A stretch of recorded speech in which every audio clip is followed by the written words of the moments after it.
Hello, and welcome back to the Design Plus podcast. For my fellow Bridgerton fans, something inspired me from watching one of the latest episodes of the new season. And it was something that, of course, Lady Danbury, or Donberry, I don't know. I don't have a British accent. And for those of you who don't watch the show or aren't interested in any of this kind of British 1800s romance drama things, that's fine. I'm not gonna talk about the show, but just that, we get inspiration from anything. And something she said about, she was having a conversation with this new couple, or this couple new to the ton, this kind of society level, upper class, we should say, status, and something about not being on the defensive, that to be winning the game of society is to lead it. And I loved that.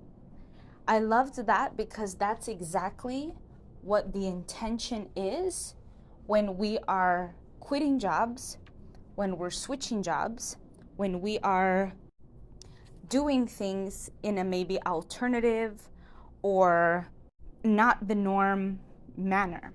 We are leading our own game, our own career journey, because we can and we should. And once we are leading our own lives and taking control of our careers and our path in a way that makes sense to us, we no longer have to be in that cycle of comparison. We no longer have to look for the next degree or the next recommendation connection. We can be on the offensive, not the defensive. And that's exactly what I try to instill, what I try to promote, share my journey, share my insights, offer the services that I offer, because so much of our society, of this kind of matrix, and so much of how we have to operate nowadays is really on the defensive. We're always looking to protect ourselves and have multiple plans, plan A, plan B, or plan A and a half, or there's so many different things that we need to think about to make sure that we're covering ourselves, just covering the basics, just surviving. But when we switch to another mindset, when we start to attune ourselves to a different way of living, one that is not subscribed to conformity, to just getting a job and settling for 5 however many years, or even 1 year, and being able to make the decisions that the jobs that we take are serving us. Yes, there are always jobs out there, and the employers always need to find someone to fill in the seat, but you don't always have to take those jobs that don't serve you as much as you can. Sometimes we do, but still, we're coming at this from an angle of empowerment, from leadership, from authority and autonomy, that we are the ones with all the cards and all the balls in our court. We're the ones that get to decide which jobs we really want to apply for, which opportunities will really benefit us, and really looking at this as us being the leaders of this game, because that's really what it is. You are the leader of your career, of your life, and even though it may seem, even though it's hard to detangle from the story that society has shaped for us, this narrative that the career the steps to get into corporate or professional environment, even in our families, the stories and narratives that they've had to go through, that they've lived in order to get to where they're at. It's not a disservice to them or to all of that we create our own. That is the whole point. The whole point of, at least, speaking from experience, my family coming from another country is to be able to have that chance, that opportunity, that space to create something for themselves. And I don't know if it's an American dream or whatever that, if that still exists or not, but everyone's dream to be able to do something for themselves, to be able to live life how they see fit. And if they choose to have a family, or if they want to just travel, or one day be a CEO, whatever the case may be, the fact of the matter is that we have the choice. And when we decide, when we choose to be our own leaders and take what is that expression? The reins of the horse, like the reins of life. And that's not to say, again, that we're not doing that already, but so much of why we are unsatisfied, or why we're on the defensive, or why we feel like we're struggling and just kind of paddling, we're not floating, we're not really thriving, is because of these expectations, the comparison traps, because of society and our culture and families perhaps giving us a certain narrative, because we're trying to meet other people's expectations. And so there's a lot of external focus. There's a lot of attention being put on things that maybe other people want from us, or that other people think is best, of how to go about doing things that may or may not have worked for them. But we are not them. You are not your family or your culture or any of that. You are a part of it. Those people and places and things can shape you and can serve you. But you are your own person and your own leader and your own authority. And this is what we're trying to cultivate, more of this internal power and respect and love and success, so that you are making it on your own terms, by your own definition, not by comparing it to someone else or seeing what the rest of society and the rest of the job market and all of that is saying to do, but instead you creating your own pivots and loopholes and making the changes, adjustments that best serve you. That's the game. And I know that we all have different, we're all in different stages of our lives. We all have different cards, and we all start this game at different stages and different playing fields. And that's okay. That's part of life. And I'm not saying that it's easy. I'm not saying that I can understand where each one of us or each one of you is coming from. I can't. I can empathize. I can try my best to put myself in your shoes, and I can provide my story and insights and the things that have helped me, so that you can then take it and make it your own. Find a way, learn from me, so you don't have to go through the same mistakes or hurdles. Learn from your family members, your peers, the people in your life, society. Society is showing us one reality, one way of living and existing. And for some people, this way of living and existing works. Being able to work 9 to 5, 5 days a week in the United States, only getting 2 weeks off, not having some benefits maybe having others, commuting. That norm works for some. It doesn't work for everyone. For some people, they need more flexibility. They need more benefits. They need whatever else. And that's not a bad thing. That's the problem, I think, with society so far. The narrative that they have, pitched to us, that they've advertised to us, is that if we're not conforming, if we don't live by those rules, by that way, then we're the oddballs, we're the weird ones, we're the ones who are making things harder just because it makes the society, makes governments and the culture and, at large, all of these big groups, it makes it harder for us to be understood and labeled and defined. But that's not our problem.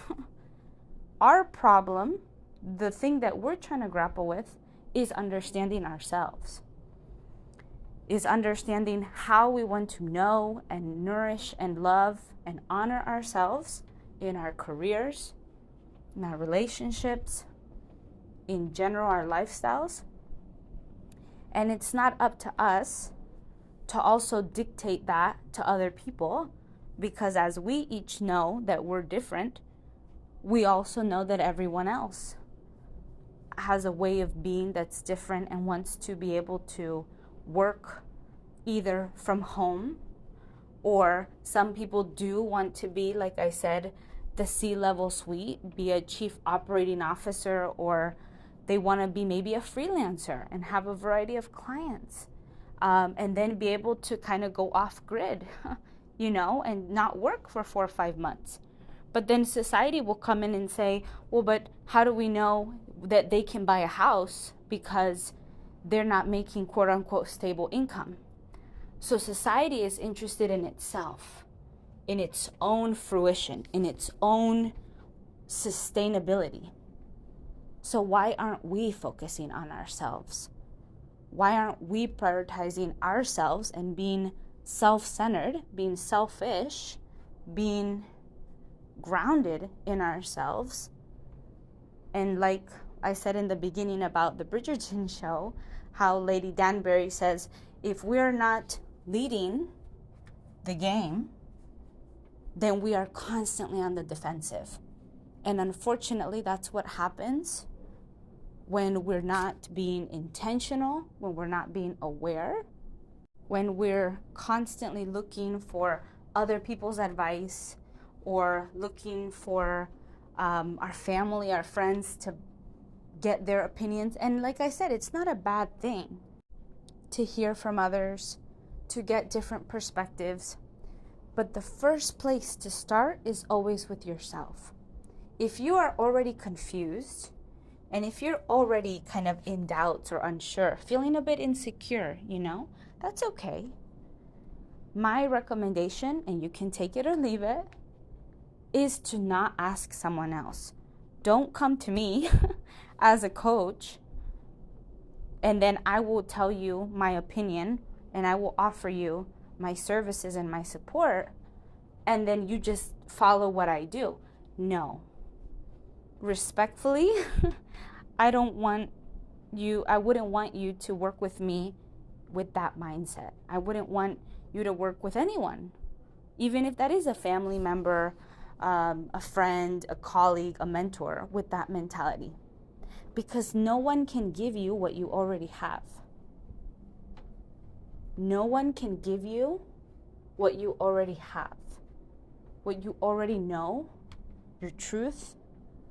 And I'm not saying that you have the answers to everything, but we have to cultivate this inner trust, our spirituality, if you want, or if you will, your instinct, your North Compass, which is why, shout out, I do have a service that is geared towards that, discovering your inner compass, because my passion is to really help and support each one of us, I mean, myself included, I think we're all works in progress, you know? We're all trees and plants constantly growing, having to nurture and nourish ourselves. It doesn't stop just because we've gained some amount of success in one area, or because maybe we're winning the game in one thing. Sometimes we have to go back and we have to heal or reground or declutter as we grow, as we change. So, developing your inner compass is essentially being your own leader, figuring out what are the things that are important to you, how are your needs going to be met, how do you want them to be met, what are the ideal environments and the people and the tasks and work and all of that. And you get to choose. And as you choose and filter and take the steps in the ways that make sense for you in the stage of life that you're in now, you are essentially leading, and you're doing it. Not on the terms of society or anybody else's terms, but in your own way, in your own time, and everything should start and end with you. If you, like I said, are having doubts or are unsure about career switching, about if the job is the problem, the industry, the people, the environment is the problem, check yourself first. Check your gut. Because there are already some symptoms, there are already some indications showing up in your body, in your mind, heart and spirit. The fact that you're already asking yourself that question is already showing that there probably is something not being addressed. And you're kind of digging, you're figuring out. And the more that you can do that within yourself before going to someone else, then the more leadership, the more success you are already achieving.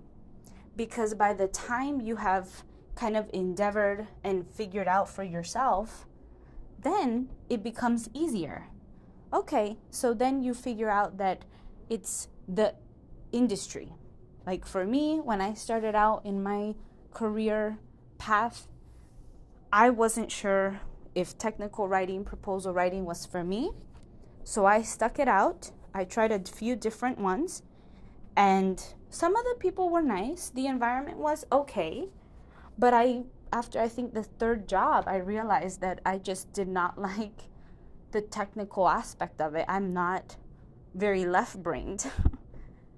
So I deduced for myself after job hopping, that was something that I felt I was willing and able to do because I didn't have kids, I didn't have my dogs, I didn't have very much kind of responsibility in that way. I was just with my student debt and just by myself. So I felt like I was willing and able to take the risk. And I figured that out. Now, of course, from the outside, you know, my family, society, when I was doing interviews, they looked at me like I was doing something wrong. Why am I job hopping? Why can't this person commit to a job for more than a year? Well, that's not up to them to decide. I can take control of my narrative and story. And at the end of the day, they're going to choose to hire me or not. The employer is going to need to fill the seat. And it's up to them how long they want to wait. And whether my personality or the way in which I show up and, you know, work with others, my dynamic, whether they want to work with that sort of energy or not. So most of the time, it's not even about our workability. It's whether they like us, quite frankly. So me going through that process was, unbeknownst to me, I didn't know, that I was already creating my own path, creating my own form of success and filter. Because then, once I started my first marketing and communications role, and I started to branch out. I tried freelancing and so forth. I really started to hone in, and all I had to do was just ask my colleagues or ask some family, some friends, okay, what are some of the strengths that you see in me? Because this is what I see in myself. This is kind of the path I'm carving out for me. So, what are some other things that you think that you could recommend me to continue to pursue as I'm on this path? And then it's not a question of what are you doing or you need to do something else. It's more like, okay, they see you for what you're doing, who you are, how you're shaping your path. And if they are supportive of you and your endeavors and the way you want to go about things, they will support you, offer you their insights and advice, and you can choose to take it or not, mold it, shape it however you wish. So this is the inspiration for today. This is the message. Be your own leader, lead the game as you see fit, so that you're not on the defensive of society, of your family, of culture. And you make your own game. You make your own path. So I'll leave you with that. I hope this was helpful. And if any of this is resonating with you, if you would like to listen to other episodes like this, I have a few episodes about the yoga yamas and niyamas, which is about the philosophy of yoga and how we can use some of those principles to guide us in our careers and our lifestyle design. I have an episode about emotions and the importance of recognizing our feelings. And if anything, stay tuned for more because I have a lot more episodes in store, all about career switching, indecision, navigating cultural expectations, and so much more. I'd appreciate if you leave me a comment or follow the podcast. And until next time, be well.